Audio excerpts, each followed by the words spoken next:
Cuando aparece una carta negativa, tu mente evita, justifica o amplifica. En el tarot, torre y diablo gatillan ese reflejo.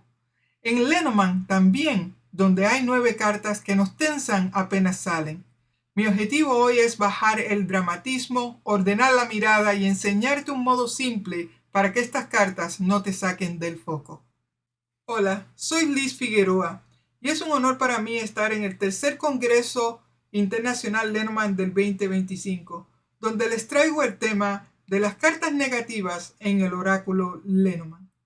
Los objetivos de esta ponencia son los siguientes. Primero vamos a mirar el problema. Aquí es donde lo negativo no es sentencia sino una señal. Cuando aparece una carta negativa, la mente evita, justifica o amplifica la situación. Nuestro trabajo no es maquillarla ni dramatizarla, sino nombrarla con neutralidad y encauzar su mensaje hacia la pregunta central. En el aspecto de la identificación, nosotros vamos a ver que nombrar desactiva el miedo. Aquí vamos a reconocer 9 cartas que suelen tensar al lector, como la carta del ataúd, la guardaña, el látigo, montaña, las ratas, la cruz, nubes, serpientes y zorra. Cada una activa un reflejo psicológico, como el ataúd, miedo a perder, o a la guardaña, el susto o el impulso, o la zorra, la cual da el reflejo psicológico de la desconfianza. Al nombrarlas, bajamos la carga emocional y recuperamos poco. Cuando hablamos de acercamiento, realmente estamos hablando de algún tipo de solución. Aquí es de alerta a acción. En una lectura, primero nombramos, después nos centramos en la pregunta y después damos un paso posible. La meta no es quedar bien, sino ofrecer un micropaso útil que mantenga la lectura humana y práctica. En el aspecto de la preparación, aquí es donde nosotros aprendemos a respirar, nombrarlas y a enfocar. Antes de leer, se aplica una meditación simple, posiblemente respirar en 2 ciclos, nombrar la función con un verbo como decir cerrar, cortar, drenar o bloquear, enfocar en una pregunta y un breve paso pequeño de intromisión. Todo esto estabiliza la voz, ordena la mente y te coloca en modo donde antepone la claridad sobre el drama. Primeramente, cuando miramos el problema, lo negativo no es sentencia, es señal. En el problema aparece cuando, al ver una carta negativa, la tratamos como decreto. Si la tomo como sentencia, cierro posibilidades y la lectura se vuelve fatalista. Sin embargo, si la esquivo, pierdo el dato clave que esa carta está marcando. Y si la maquillo para que no incomode, ahí distorsiono la lectura y me alejo de la pregunta inicial. Prefiero pensar que estas cartas son como las luces del tablero de un auto. No anuncian un choque, sino que avisan que hay algo a revisar. Son señales, no finales. Mirarlas de frente, nombrarlas sin drama y mantener el foco en la pregunta evita que se conviertan en historias catastróficas o en silencios incómodos. Ese es el problema. Cuando confundimos alerta con destino, perdemos claridad. Sin embargo, hoy vamos a entrenar la mirada para que ante lo negativo observemos primero en lugar de decretar. En el aspecto de identificación, en este tramo no arreglamos nada, solamente miramos y nombramos. Las cartas negativas no son un final, como he dicho anteriormente, pero sí encienden algo en quien lee. Tensión en el cuerpo, o ya sea la prisa por hablar, o las ganas de esquivar la carta, o de simplemente maquillar con otra. La mente suele hacer tres cosas. Primero, evita, pasa de largo. Segundo, justifica. La otra la compensará. O simplemente amplifica. Lo puede volver todo en tragedia. A veces también moraliza o busca culpables y con eso la lectura se desvía de la pregunta. Identificar significa reconocer la función de estas cartas y el clima emocional que despiertan, sin prometer salidas todavía. Es un acto de honestidad visual, ver que hay, nombrarlo sin drama y admitir que nos provoca.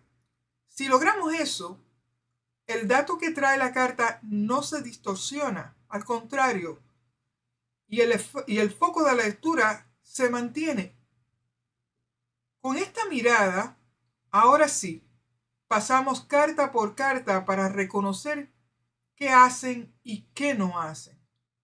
Empezamos primero con la carta de las nubes.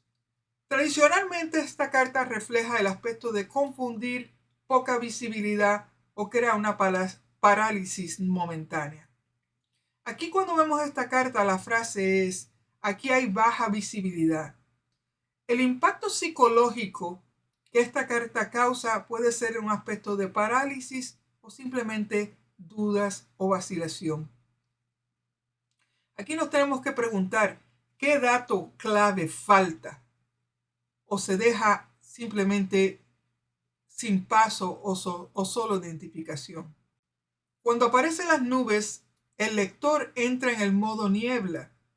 La atención se estrecha, la mente rellena huecos con conjeturas y surge una necesidad incómoda de decir algo rápido para calmar la incertidumbre.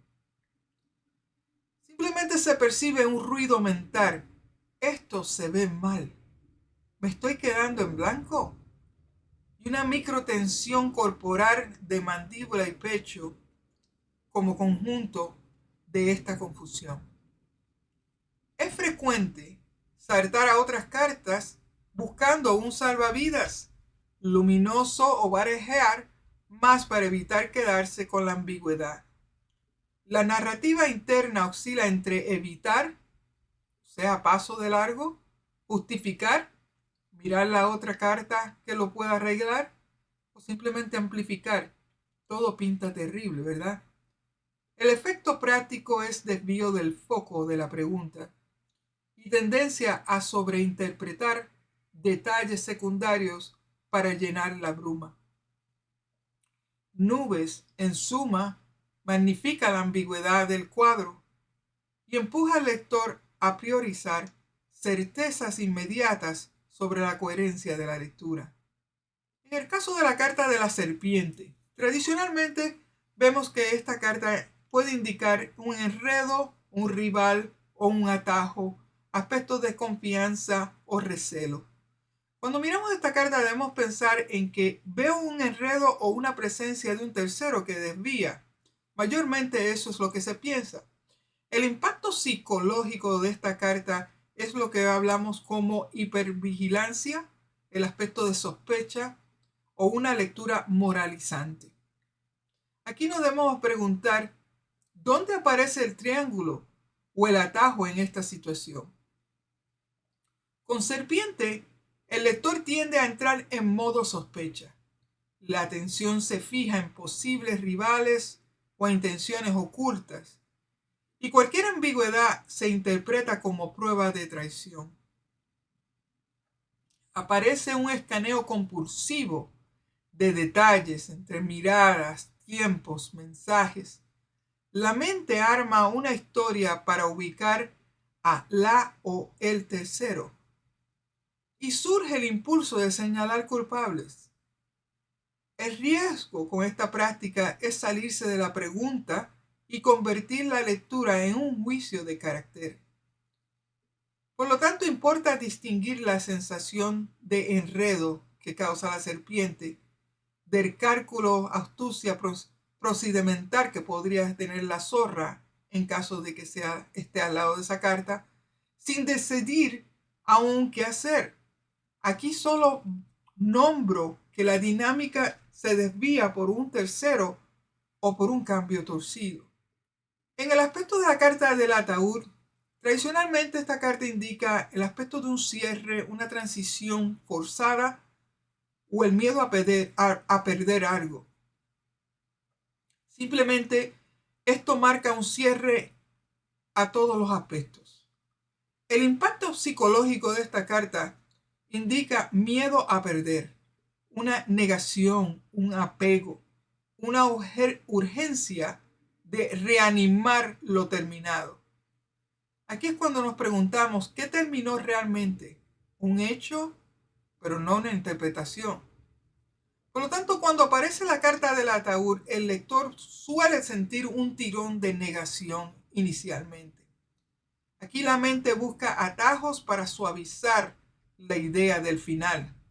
Quizás no es tan definitivo. Otra carta posiblemente la ayude, ¿verdad?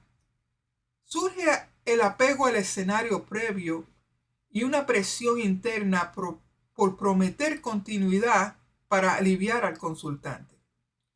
Aparecen, y si contrafácticos, el impulso de saltar a otras cartas para evitar nombrar el cierre.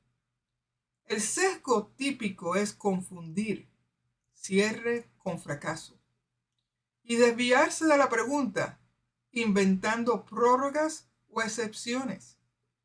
En identificación, el ataúd señala el último tramo de un ciclo y activa en el lector esa tensión entre decir lo que es y endulzarlo para no incomodar.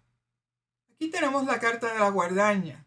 Tradicionalmente esta quiere indicar el corte, la decisión rápida, un susto o un impulso. Aquí es cuando vemos que un corte llega de golpe. El impacto psicológico de esta carta cuando la vemos en una lectura de impresión es el susto, o una prisa o un miedo a equivocarse. Aquí nos tenemos que preguntar, ¿qué se corta exactamente aquí? Con la guadaña, el lector suele sentir un ahora interno.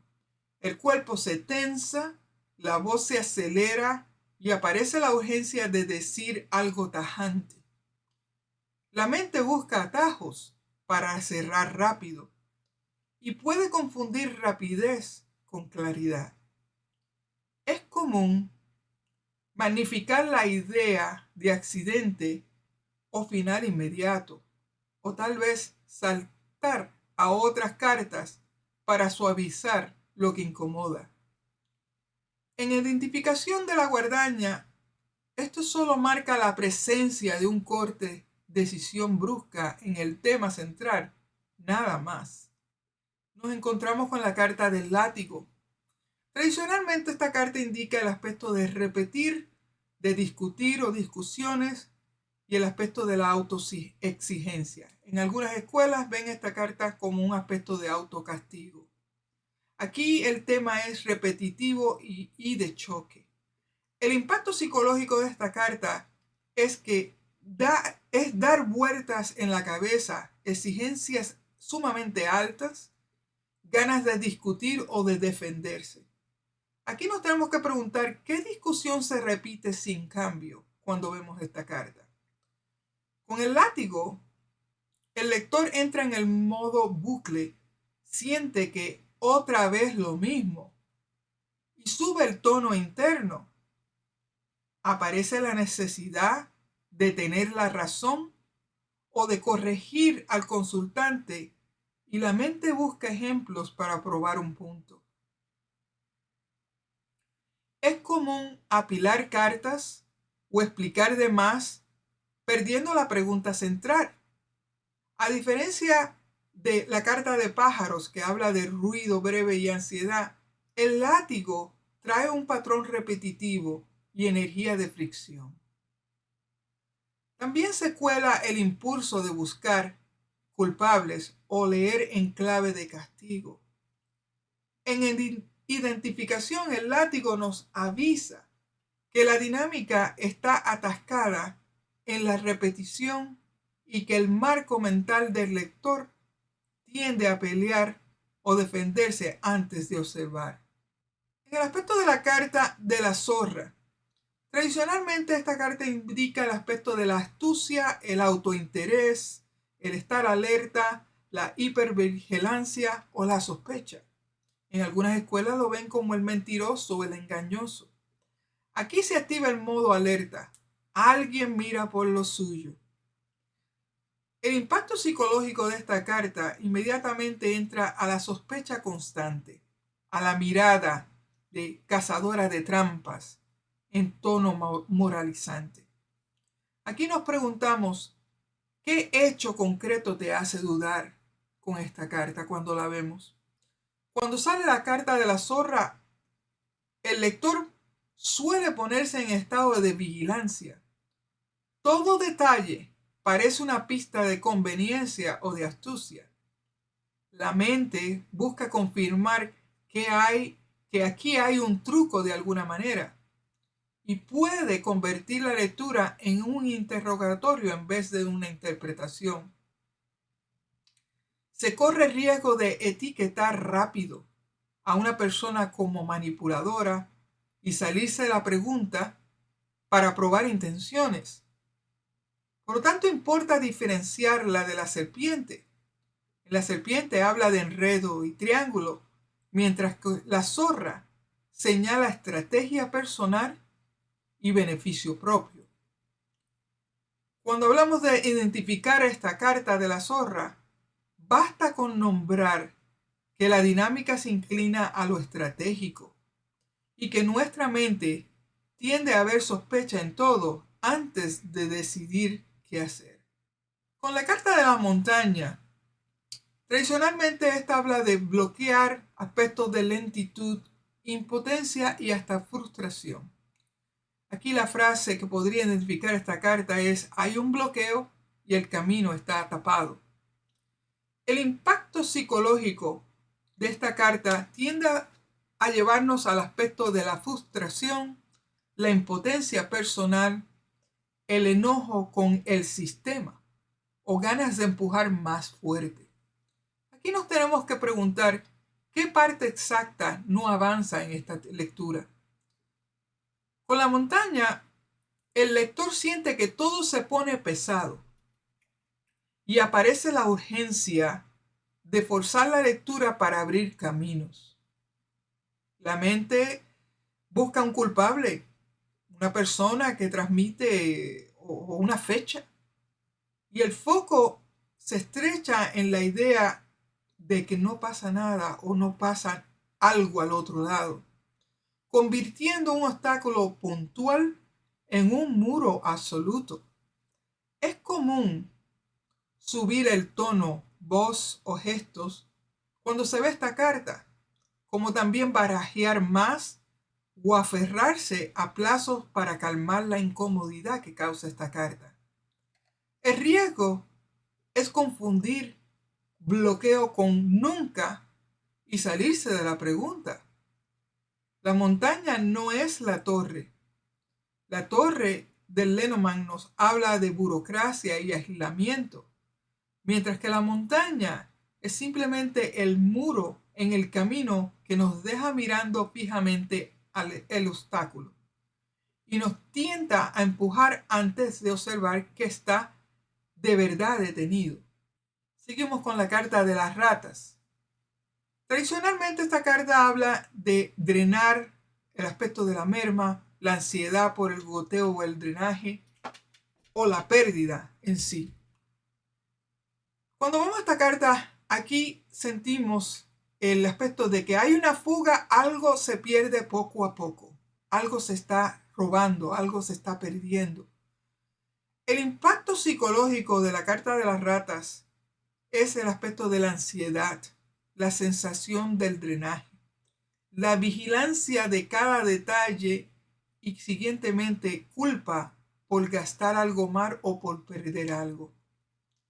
Aquí nos tenemos que preguntar con esta carta en la lectura es: ¿dónde ves el drenaje más obvio ahora mismo, en vez de ver la carta como un problema en sí. Con la carta de las ratas, el lector entra en un modo auditor. Cuenta, revisa, mira cada pequeño dato buscando dónde se va lo poquito que tiene. Aparece ansiedad fina, tal vez un ceño fruncido, una respiración corta y una necesidad de explicar o culpar para aliviar el malestar. Aquí es donde uno dice, se fue por esto, o alguien está drenando algo o robando algo. Es común inflar cosas pequeñas hasta que parezcan un problema enorme, o apilar cartas para encontrar el agujero, sin mirar la pregunta central. También surge la culpa en el consultante y el lector puede engancharse con ese tono moral. Deberías de haber hecho esto o aquello. En identificación, ratas nombra un desgaste lento que inquieta y desenfoca. El riesgo es perderse en los micros y olvidar el tema principal de la lectura cuando la carta de las ratas aparece en la lectura. Consiguientemente, y carta final, tenemos la carta de la cruz. Tradicionalmente, esta indica el aspecto de la carga, la prueba, el peso, la resignación. Muchos lo ven como el sufrimiento o simplemente un golpe de desgracia. Cuando vemos esta carta, lo primero que se viene a mente es, ¿esto pesa o esto es una prueba? El impacto psicológico es la sensación de destino que causa esta carta. El aspecto de resignación, una culpa o un tono solemne cuando vemos la carta de la cruz en una lectura. Aquí nos tenemos que preguntar, ¿qué carga concreta está presente ahora mismo con esta carta en esta tirada? Con la cruz, el lector suele bajar el tono y sentir un qué pasado está internamente. La mente busca explicaciones globales. Así tenía que ser, se diría uno. Y aparece el riesgo de hablar en absolutos, como siempre y nunca, o de ponerle un tinte moral a la lectura. También puede surgir el aspecto de culpa. El consultante se siente señalado y el lector intenta consolar o suavizar para no incomodar. El foco se desplaza de la pregunta hacia ¿por qué duele? Y se pierden los hechos del caso. En identificación, la cruz nombra un peso real y una prueba que colorea todo el cuadro. Lo clave es reconocer cómo este clima mental empuja a dramatizar o resignarse antes de observar lo que realmente está sobre la mesa. En el aspecto de acercamiento, de alerta a acción, en este punto ya identificamos las cartas y entendimos lo que nos provoca. Ahora toca movernos, pasar de la alerta a una acción pequeña y útil. Les propongo mirar estas cartas sin protagonizarlas. No son ustedes, no son el destino, son señales. Cuando se mira como observadores, se baja el miedo, baja la tensión y aparece espacio para decidir mejor. En el paso 1 de despersonalizar del protagonista al observador, aquí es cuando vemos que el aspecto de yo no soy la carta, yo solamente soy quien observo. Den un pasito mental hacia atrás, como si hicieran un zoom out de la situación o de la lectura que tienen al frente. Cuando el cuerpo se afloja y ustedes miran desde afuera, el escenario deja de sentirse como un ataque y se vuelve información.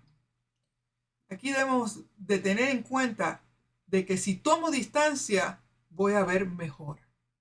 En el paso número 2, aquí hablamos del aspecto de distinguir lo que es mío de lo que es la consulta en sí. Estamos hablando de gatillos. Aquí uno se tiene que preguntarse, ¿qué historia es mía se activó aquí? Tal vez una experiencia pasada colorea lo que ven. La reconocen, la ponen a un lado y regresan a la pregunta del consultante. Aquí es donde nosotros tenemos que reconocer nuestro eco y volver al foco original de la pregunta. En el aspecto de traducir emociones, honestamente, significa el entrar en el recuadre de los datos. Con la mente más clara, conviertan la reacción en un dato simple. Esta carta hace X.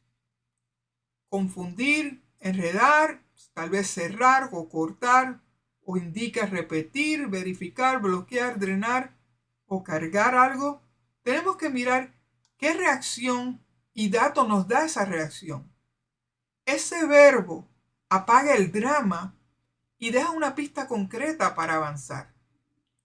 Aquí tendríamos que ver que pasar de me asusta a me informa cuando vemos esto en las cartas negativas en una tirada. Paso número 4 es cuando aterrizamos a una microacción. Pequeña, concreta, pero muy cercana. El cierre psicológico. ¿Cuál es el siguiente paso en las próximas 24 o 72 horas? Un solo, claro y alcanzable. Al elegir una acción, el consultante sale con una dirección no con más ruido, sino en forma directa. Aquí simplemente, cuando vemos las cartas negativas, tenemos que entender que sí es una señal, pero también es un paso adelante. En el aspecto de preparación, primeramente, aquí hay que nombrar y desactivar el miedo.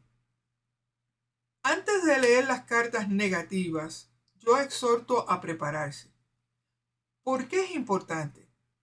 Porque si ustedes entran a una tirada con el cuerpo tenso y la mente a la defensiva, cualquier carta negativa se puede volver un decreto. Prepararse realmente no es un lujo, sino una necesidad.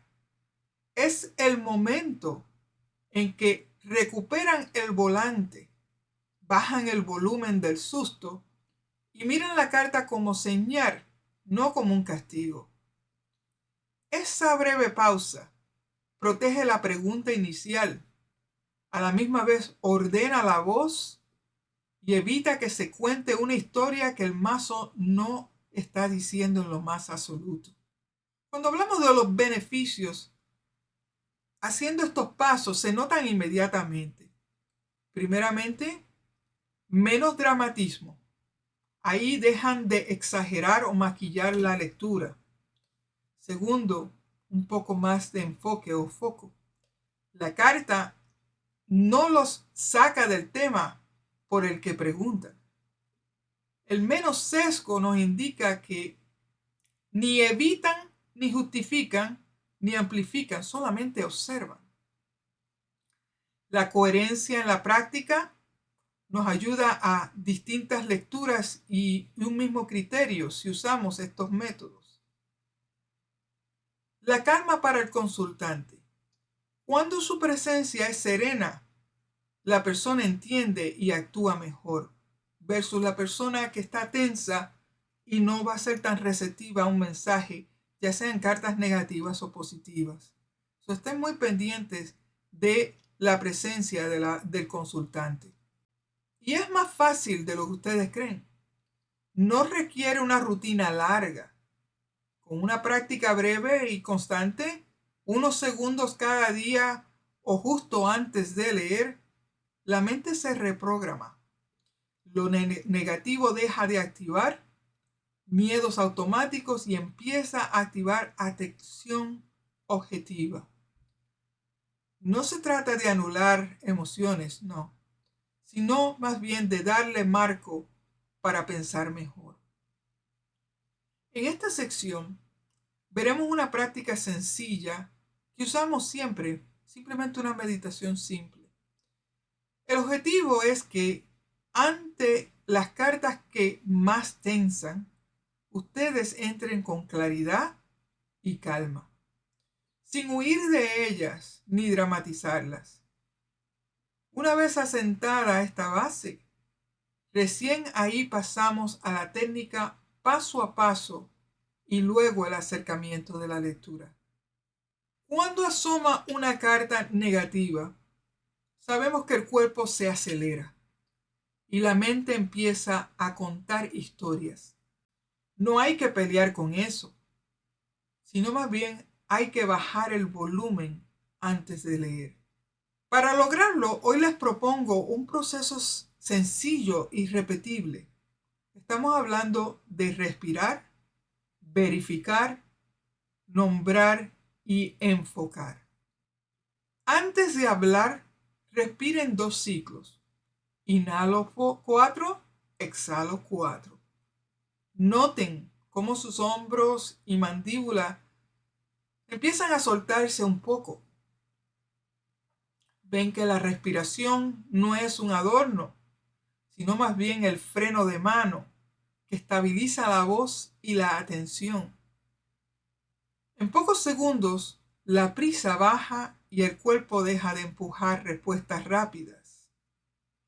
Al respirar, ustedes crean el espacio para mirar la carta sin pelear con ella. Con el pulso más estable, pregunten: ¿qué sé de verdad y qué estoy suponiendo? Verificar es separar hechos de hipótesis. Revisen 3 cosas. Primero el dato. ¿Qué ocurrió? Después el tiempo. ¿Cuándo esto ocurrió? Y después la fuente. ¿Quién lo dijo? Si falta una pieza, reconózcanlo sin dramatizar, ya que verificar evita que la mente rellene huecos con fantasías y mantiene la lectura unida a la realidad del consultante. Ahora, pongan la carta en una función simple con un verbo. No estamos hablando de juicio, sino más bien es etiqueta neutral de esta. Por ejemplo, vemos la carta de las nubes, sabemos que es confundir. Vemos la carta de la serpiente, sabemos que está hablando de un enredo. Vemos la carta del ataúd, estamos hablando de un cierre o un aspecto de cerrar. La guadaña sabemos que corta. El látigo sabemos que es repetir. La zorra está hablando de verificar o autointerés. La montaña está hablando de un bloqueo. Y las ratas, un aspecto de drenaje o desgaste, mientras que la cruz está hablando de algo que estamos cargando con nosotros. Al nombrar, el miedo baja. Ya no es un monstruo, simplemente es una señal específica en el tablero o en la lectura. En el aspecto de enfocar, con la carta ya nombrada, formulen una sola pregunta que mantenga el rumbo de la consulta. Una sola, clara, sin adornos. La función de enfocar no es dar soluciones todavía. Es más bien alinear la mirada para que la lectura no se desvíe hacia lo dramático ni hacia historias paralelas que no tienen nada que ver con la lectura. En otras palabras, enfocar es el puente entre lo que la carta muestra y la pregunta por la que estamos aquí. Aquí tenemos un ejemplo de una tirada, con la pregunta típica que todos vemos a través de las redes sociales, especialmente cuando se habla de fulanito. Fulanito volverá a estar conmigo. Aquí yo me enfoco en la carta central, que es la serpiente, tomando en cuenta de que tenemos una carta negativa igualmente, que es las nubes, anterior a esta. Antes de leer los significados, lo primero que hago es observar qué me pasa cuando veo cartas como la serpiente. A este es mi acercamiento antes de yo interpretar. Lo primero que veo es como un aspecto de alerta a acción. Todavía no interpreto, pero ese es mi sentir cuando veo la carta de la serpiente. Lo primero que hay que hacer es despersonalizar, o sea que de protagonista vamos a observador. Aquí es como doy un paso mental atrás. Yo no soy la carta, simplemente la observo. La serpiente al centro no es mi rival, ni es mi destino. Simplemente es una señal en el tablero, simplemente una pausa breve. Después vamos a distinguir mi eco, mis castillos personales. Aquí yo me pregunto, ¿qué historia mía se activó al verla? ¿Celos pasados? ¿Posiblemente una ruptura antigua? Si noto en mi lectura o en mi sensación con esta carta un eco personal, simplemente hago todo lo posible por colocarlo a un lado. No estoy leyendo mi biografía en una lectura. Simplemente voy a leer una pregunta con las cartas. Después vamos a traducir la emoción en datos. O sea, con el cuerpo más sereno, traduzco la reacción en punción. Como la serpiente, saber que es enredar, desvío o tal vez un tercero o un aspecto de atajo. No afirmo a otra mujer de inmediato, como muchos lectores hacen, por reflejo. Simplemente nombro enredo como un dato neutral de esta carta. Una microacción de encuadre. Podríamos estar hablando de antes de seguir, dejo un encuadre claro. En otras palabras, hoy no voy a moralizar ni a buscar culpables. Simplemente voy a mapear el enredo y su lugar en la pregunta. Ese es mi contrato con la lectura en sí. Cuando nosotros vamos a hablar de preparación en referencia a meditación simple, todavía no estamos interpretando. Tiramos las cartas y lo que tenemos que hacer es el aspecto de respirar. En 2 ciclos. Inhalo 4, exhalo 4. Reviso mis hombros, mi mandíbula, la suelto, bajo la velocidad de la voz. Aquí me pregunto, ¿qué sé y qué supongo? ¿Hay relación vigente o un contacto reciente? ¿O hay hecho de triángulo o solo una sospecha? ¿Cuál es el plazo de la pregunta? ¿Volverá? ¿Cuándo? Si falta un dato, lo reconozco sin rellenar. Nombrar. Sigo con el aspecto de nombrar. Pongo la etiqueta funcional en voz neutral. Aquí la serpiente es un tema de enredo del encuentro, especialmente cuando pregunta si fulanito volverá a estar conmigo. En el aspecto de enfoque, formulo una sola pregunta guía para entrar luego a la interpretación.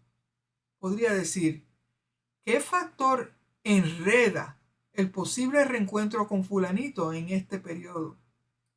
Con esto evito divagar y mantener el rumbo que estoy buscando. Cuando vamos a la interpretación en sí de nubes más serpiente, aquí vemos en la lectura que hay una confusión que alimenta un enredo o desvío. Pueden ser malos entendidos, mensajes cruzados, celos o versiones parciales. Aquí la mente suele saltar a otra mujer de instancia, pero el par habla primero de niebla, enredo, no de identidad. Aquí la clave es el clima mental turbio favorece interpretaciones torcidas y posiblemente caminos laterales. En la combinación de serpiente más llave, aquí el enredo ya se empieza a ver que se resuelve con verificación y procedimiento claro. La llave pide pruebas, acuerdos y posiblemente una vía correcta. No es reconciliación automática. Simplemente se ve como una apertura si se ordena lo torcido. Aquí la clave sería: la salida no es emocional, es simplemente quirúrgica y concreta. O sea que lo que andamos buscando es definir, comprobar y pactar. Lectura en espejo, en que vemos nubes más llaves. Aquí nos aclara la confusión y abre la puerta a la misma vez. Es el eje pedagógico de la tirada en sí.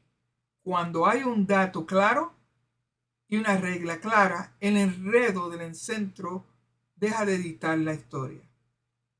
Aquí la clave de esta lectura es que este espejo desactiva el sesgo del rival antes de proyectar y aclarar. La conclusión final de esta tirada e interpretación: para fulanito volverá a estar conmigo. La tendencia, sí, pero condicionado. La presencia de la llave al final muestra una resolución y apertura. Si se despeja la niebla, las nubes, la carta de las nubes, y se desarma el enredo, la carta de la serpiente, con verificación y acuerdos. Si no hay verificación ni regla, la lectura queda en quizás. El enredo persiste y posiblemente la puerta no termina de abrir. En lenguaje claro puedo decir: aquí no sentencio otra persona, más bien veo confusión que se enreda. Si se aclara con un procedimiento simple, se abre la posibilidad de un reencuentro. La clave aquí no es quién, sino es ordenar el enredo. En ningún momento añado a una tercera persona por ver la carta de la serpiente, como hacen muchos. Solo me mantuve enfocada en la pregunta y miré la tirada objetivamente, sin drama o exageración. Como digo siempre, menos es más. Hoy vimos que lo negativo no es sentencia, sino más bien señal. Identificamos 9 cartas que nos tensan y cómo afectan la mente del lector. Igualmente aprendimos a prepararnos con una práctica breve: respirar, verificar, nombrar y enfocar, para mirar como observadores y pasar de alerta a acción con pasos sencillos. Mi exhortación y consejo: cuando una carta negativa aparezca en tu lectura, no la tapes ni la dramatices. Más bien, respira 2 veces, verifica qué es hecho y qué es su posición. Nombrarla con un verbo simple como confundir, enredar, cerrar, cortar, repetir, verificar, bloquear, drenar o cargar, y enfoca en una sola pregunta que mantenga ese rumbo. Si no hay dato, no hay decisión. Simplemente esperen la claridad. La lectura gana precisión y el consultante se va con calma y con una dirección. Como agradecimiento por su tiempo y atención, les comparto un PDF breve y práctico con el resumen de esta ponencia de cartas negativas en el oráculo Lenormand. Encontrarán aquí los objetivos claves, las 9 cartas negativas con su verbo y función, la meditación simple: respirar, verificar, nombrar y enfocar, el acercamiento de alerta a acción, y un mini caso de nubes serpientes más llave en formato de combinación. Simplemente escaneen el código QR para descargar y conservar este material como guía de bolsillo. Leer sin dramatizar, con claridad y enfoque. Si quieren profundizar en este tema, les invito a este libro: Cartas Negativas, Oráculo Lenormand, Desafíos, Enseñanzas y Nuevas Perspectivas. Allí encontrarán las fichas completas de cada carta, ejercicios para entrenar la mirada objetiva, ejemplos de combinaciones y prácticas diarias para que esta forma de leer se vuelva natural. Me despido con una frase que resume todo. Nombrar desactiva el miedo. La acción pequeña abre la puerta. Gracias a todos por estar conmigo en este momento de esta ponencia. Le doy las gracias igualmente al Tercer Congreso Internacional Lenormand del 2025 por darme la oportunidad de estar con ustedes una vez más. Por favor, sigan practicando, sigan consistentes en la práctica del Lenormand. Será hasta la próxima. Bendiciones a todos.